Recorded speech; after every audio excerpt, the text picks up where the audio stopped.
What do you do when blood sugars are high? What constitutes high blood sugars and which methods have been proven to actually lower your blood sugars?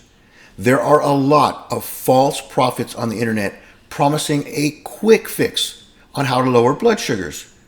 Eat this or drink that. But do you truly know the consequences of following such really bad advice? What you may not know, which I will discuss in details, are which methods actually do work, but are highly dependent on your exact diagnosis.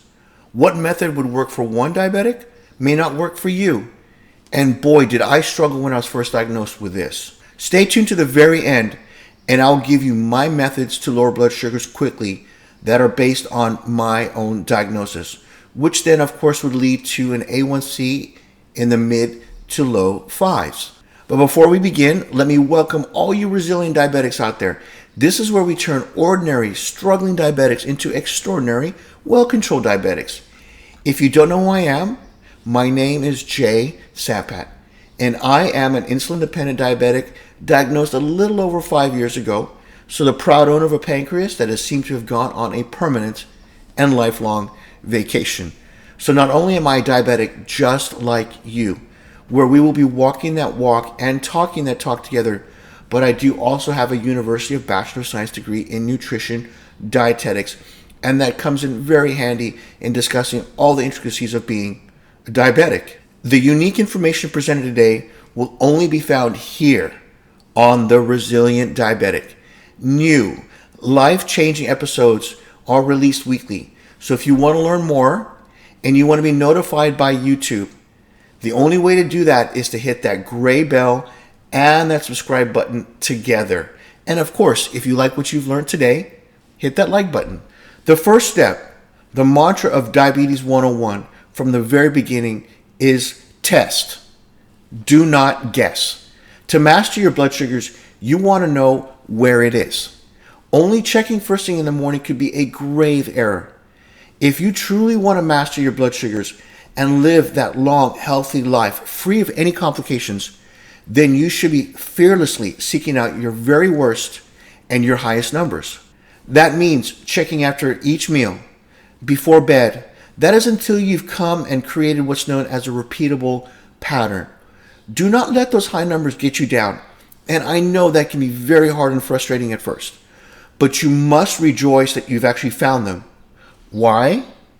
Because now you've got a problem that can be fixed. And this in turn will get your A1C numbers to drop. Recommendations for how frequently to check your glucose levels during the day will obviously vary from one person to the next. And it is your doctor that can make the best recommendations regarding blood sugar monitoring. Pound that table if you need more blood sugar test strips. That's what I did at first. I wanted to test all foods when I was first diagnosed and see how my body responded. And boy, did I find out some true and staggering negative relationships that could only have been found through constant testing. So, what are high blood sugars and what numbers should we really be concerned with? High blood sugar, also known as hyperglycemia, occurs when a person's blood sugars are over 180 milligrams per deciliter. If your blood sugars stay over 300 and you've checked your blood sugars twice in a row, you need to call your doctor. Very high blood sugars above 400 milligrams per deciliter can be a medical emergency. This is where you would need to get to your local hospital, your urgent care, and get treated immediately. Because in many cases, it must be treated right away with both IV fluids and insulin. If your blood sugar levels tops 600 milligrams per deciliter, a condition known as diabetic hyperosmolar syndrome occurs. Severely high blood sugars turn your blood thick and syrupy. The excess sugars pass from your blood into your urine, which then triggers a filtration process that not only destroys and damages your kidneys, but then draws tremendous amounts of fluids away from your body. Left untreated, this can lead to life-threatening dehydration and diabetic coma. So about 25 to 50% of people with diabetic hyperosmolar syndrome develop comas. They just simply pass out. Why? Because the brain and the body function begin to just shut down. Over time, keeping blood sugars at unhealthy levels can damage both the small and large blood vessels running through several organs and systems, leading to serious consequences. High glucose floating around the bloodstream destroys and damages these vessels by basically, you can think of it like corroding them, like what you'd see in an eaten through metal pipe. From all those tiny blood vessels in your eyes, which leads to vision impairment and blindness, to those in your feet, leading to foot ulcers, infections, amputations, to the big one, kidney failure and dialysis. Have you noticed how many new dialysis centers are opening up? And who are they catering to? Yes, uncontrolled diabetics who've lost their kidneys. Then you have peripheral vascular disease. That is a condition where blood flow to the limbs are reduced. Finally, damage to the nervous system. That leads to pain and weakness. All this can be avoided if you take charge and take charge from day one with the right methods to lower blood sugars and immediately. This is where taking advice from the internet gurus, pushing some magic quick cure just to garner viewership is deadly. Those include drinking lemon water, cinnamon. Why? They do not work. This is your life. This is your health that's going to get hurt. So you need to get this right and get it right from the very, very beginning. Before deciding on how to treat one episode of high blood sugars, it is important to figure out why those numbers are high to begin with. So let's cover some possible causes for that. If you have type 1 or you're type 1.5 LADA insulin-dependent diabetic such as myself, your high blood sugars could just come about simply because you may not have just given yourself enough insulin. And that happens from time to time. You miscalculated your insulin and you pretty much ate too much. Or in many cases, you missed taking your insulin, your diabetic medications. You just completely forgot. If you're type 2, unlike type 1 or type 1.5, your body may have enough insulin, but is not as effective as it should be because there is what's known as resistance. So in your case, you may have ate more than planned or exercised less than planned. You have stress, both mental, emotional, and physical stress, which can raise blood sugars and tremendously. You are sick from an illness such as a cold or a flu, or you have other stress such as family conflicts or school or dating problems. You could be experiencing what's known as the dawn phenomenon, where you wake up in the morning with high blood sugars. Strenuous exercise or strenuous physical activity, especially when your blood sugars are high and insulin levels are low, I'll repeat that, and insulin levels are low, can lead to sustained high blood sugars over time too. It is during those times when one has an infection or they are sick or under a lot of stress is when you actually want to test your blood sugars. And it's actually also during those times when many forget to take their medications as scheduled, which in turn makes blood sugars worse. As a type 1.5, my goals are to keep my blood sugar levels under 100 before eating and under 140 to 50 2 hours after eating. And that is controlled with one thing and one thing alone: insulin. Why insulin? One must remember, insulin is the hormone or messenger that unlocks the cell walls and allows that glucose to be brought in from the bloodstream.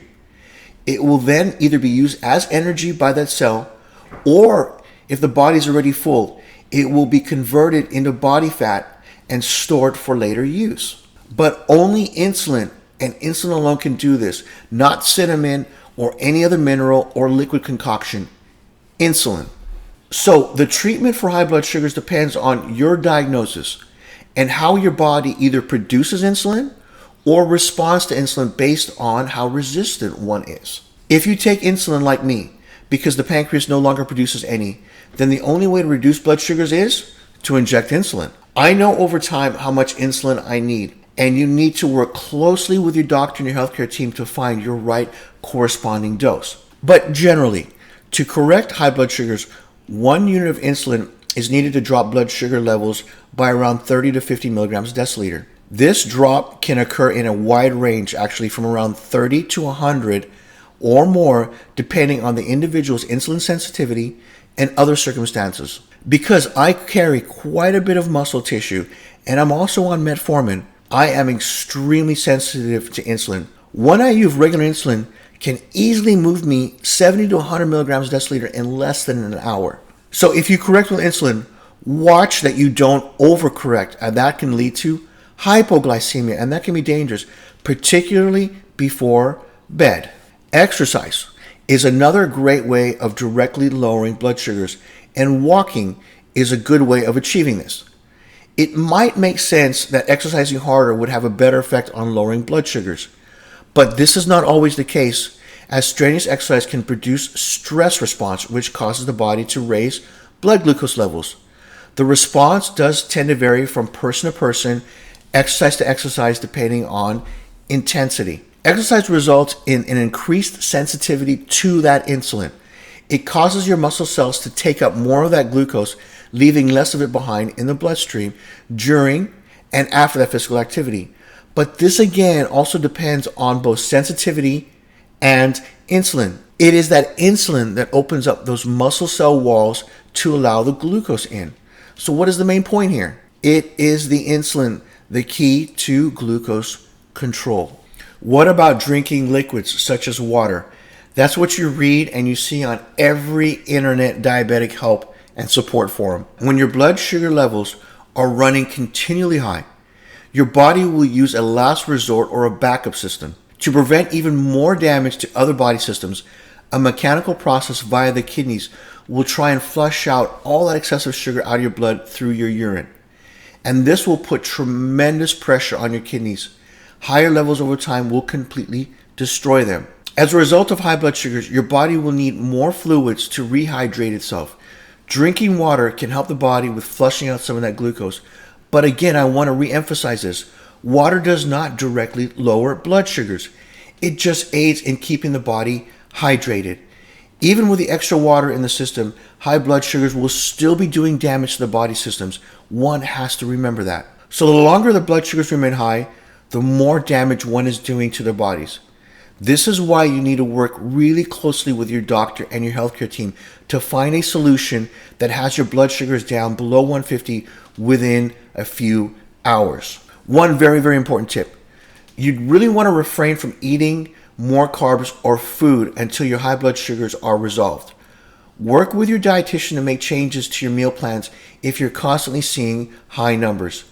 If exercise and changes in your diet are not working, your doctor may have to change the amount of medications or insulin and possibly the timing of when you take your medications. If you've been misdiagnosed as a type 2 and you're really a type 1 or a 1.5 such as myself, then your treatment plan must be completely revised to lower your blood sugars. I will set up a playlist of videos for you. The video in particular I want you to watch next is called LADA Diabetics Type 1.5, the GADA versus the C-peptide test. Once you watch this video, you will know what the two most important tests are that every diabetic should have done to confirm their diagnosis. How do I know? I was improperly diagnosed at first and needlessly suffered.